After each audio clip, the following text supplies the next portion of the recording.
Are you going to open a therapy thing? I think there should like be. a center?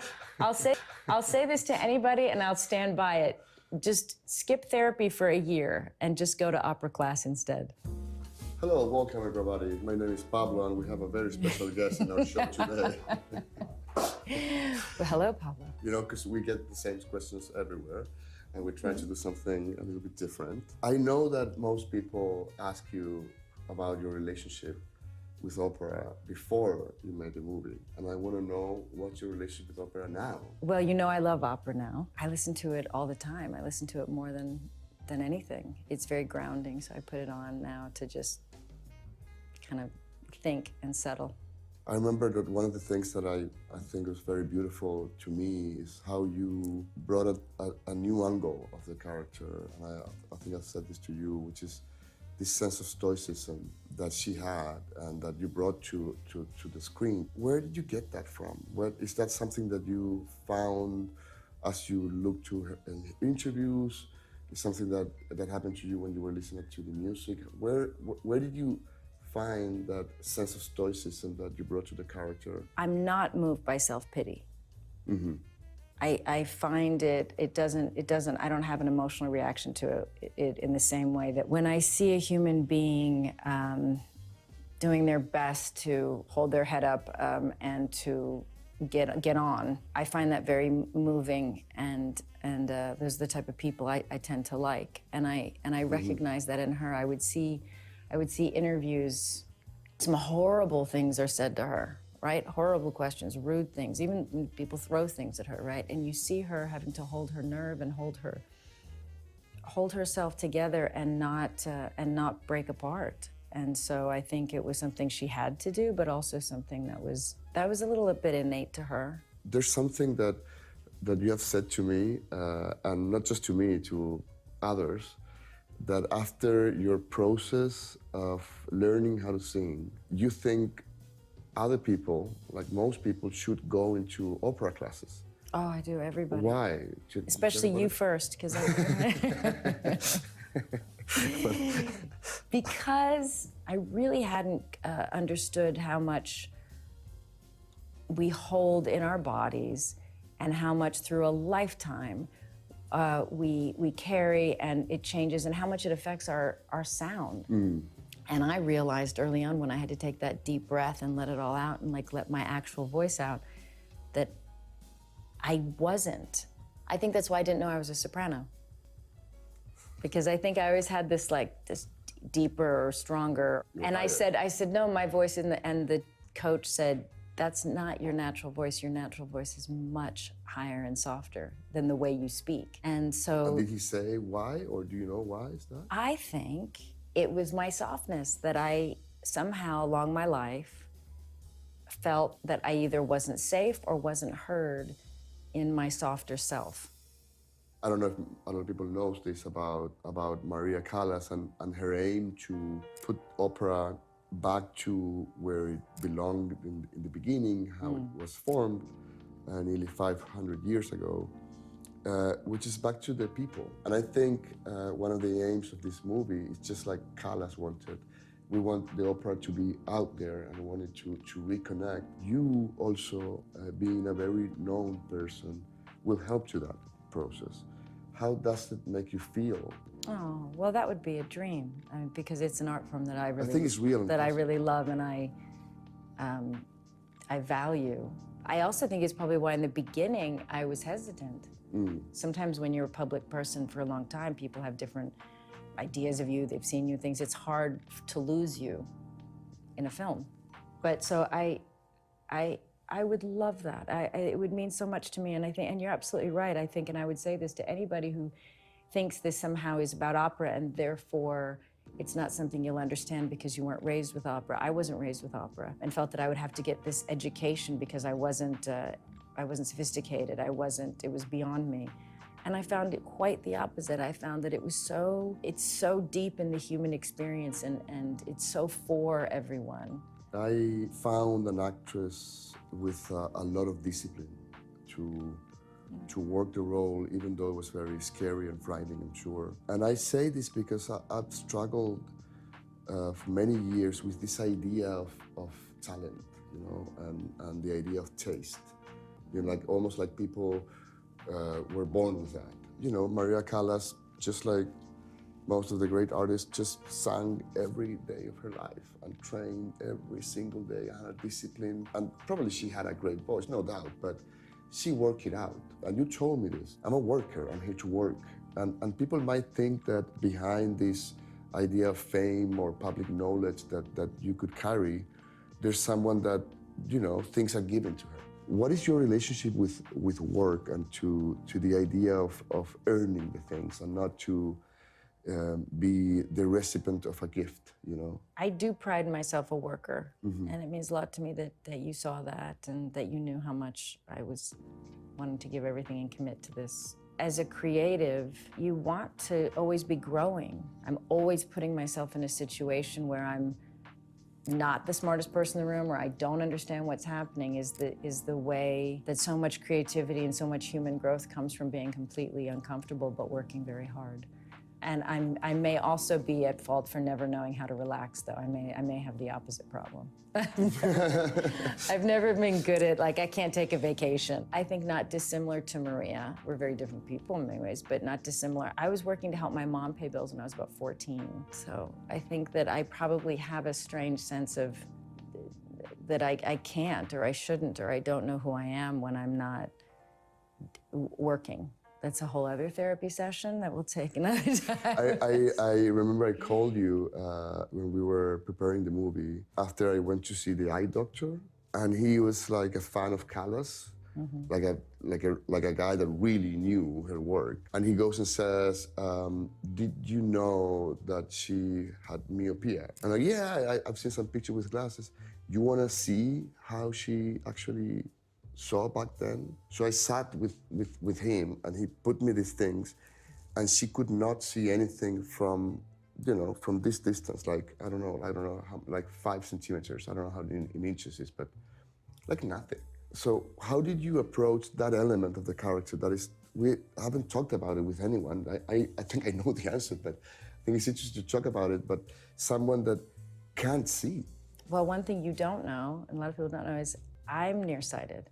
So I have like this slight understanding, only that I think it puts you in a place where you're a little more isolated because you're not sure of the person's expression across the room. You're not sure of the world around you in the same way that somebody who can see perfectly can. So I think it made her more isolated, more private, more misunderstood. It also really made me very sad for her because I realized when she was a little girl going to the conservatory, and her mother put so much pressure on her, right? She had to be great. She had to become this opera singer. She had to be. I wonder if she even felt she was in a position to say, but Mom, I can't see. Or I can't see the conductor. I'm sure she didn't tell anybody how bad it was, because it would have been something that they would have seen as she's less than and she can't become. Yeah. She had to memorize the music so perfectly because she couldn't rely on the conductor. She had to memorize everything. She just had to work that much harder. So it just made me love her all the more and respect her. But it's that image you and I both love. When she's walking into the apartment. She's walking to the apartment, and that look on her face. But it's actually in 77. She's walking into the apartment. So it's like sad. a paparazzi who took that, and it's like she's captured so painful. This is a good start for my following question. Yes. You're a very good interviewer. Right. I love it. I don't have to talk much. So, but there's something interesting. We discussed the fact that obviously your training with the music was the best path to the character to get there. But those are elements from the sound world that were very important. What elements from the physical world, the visual world, what images stayed with you in the preparation? I'm thinking on, obviously, Paris, her apartment, and the opera houses, Milan, Rome, Venice, imaginary around Onassis' boat in the Greek islands, Athens as she grew up, New York, Brooklyn when she was born. What is the visual content that stayed with you? Maybe before we started the movie and then after. What What are your memories like, the images that stay with you? I mean, so many, and really so much of it is the juxtaposition of so many different aspects of her life, right? That there's this, that it's not like there's a Maria and then there's a fake Maria or a private and a public. It's all Maria. I think the images before would have been her on stage, her in the red dress, you know, when she's just so still and all you're looking at is this stillness. I don't think I've seen anything like that. That's so extraordinary. Just that stoic, stoicism. That stoicism, and that to me is the traviata. I think we talked about seeing her with Onassis, where she seemed free. She seemed like a girl. She seemed like a woman, and thinking it must have been so nice for her to have a time in her life where she felt the wind in her hair, literally, and she just felt silly and free, and not always under pressure to work and just be alive and have sex and be in love. There was something about her and her dogs, and there's images of her doing where she's in her fur, she's got her bolero hat, her giant glasses, her poodles, and she's walking the streets of Paris. And I remember thinking, God, do I miss a wonderful eccentric artist? We don't see a lot these days. There's, I consider it to be almost like an obsession, because we've been together doing a lot of press, and there's this continuous question about comparing your life with Maria, right? And what are the things that you might have in common? And I wonder, when you were doing the research that we gave you, or the one that you found yourself, is there anything that was surprising that maybe it's not something that is the obvious thing that people could think about, but that when you were looking at, was like, wow, look at that. That's very similar to the way I see something, to the way I relate to the world. I remember just thinking often I was so fortunate I had my children. Because I think without my children, she and I are very, very similar. And the thing we talked about once, in that wanting to be a girl, which is maybe sharing too much, but I think there's that, when you feel that you've had to be responsible for a lot when you're young, you actually want to be able to just be, like, I think she just wanted to be Maria, like I just want to be Angie. I think it's very sad what happened with Maria and her intention to have a children, to have a family. I don't know if she ever felt love. Like real deep. I mean, Bruna and Ferruccio, I think they were loving friends, but they were also employed by her. And we know that her family took money from her, sued her, threatened her. We know the men in her life took advantage of her. So I don't know if she ever experienced anybody just loving her for her. I'm with you. I don't know if she was truly loved by others while she was alive. I do know that we love her. Yes. And I have been criticized by certain people, media, whatever, that say that this movie is too reverential towards Maria. And I'm like, yeah. It is. And which also tells you what they want is maybe more gossip, more judgment, because it is not a perfect portrait of a perfect person by any means. It is not. It's ridiculous. First of all, I disagree with them.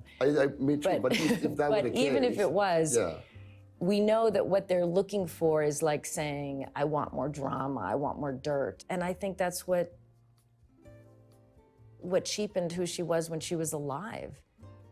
You know, with those people and those reporters, or those that shows you could have had all these things from her. They could have had all these conversations with her, but then they choose to talk about certain things or see certain aspects of her, like in those final interviews. You could ask that woman anything. They could have had any kind of conversation, but they chose to just have the lowest common denominator. You know, it's a waste.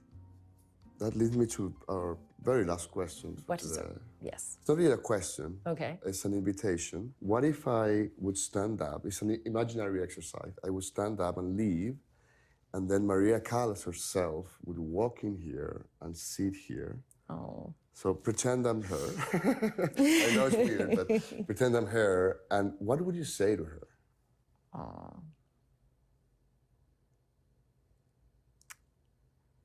don't know why it always makes me very emotional. I think I would just tell her, I would tell her that I'd come to really like her as a person and really care about her.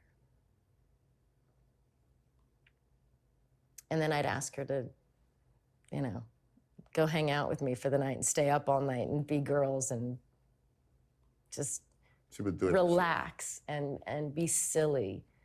And yeah, I think we would have been good for each other. Thank you. Thank you.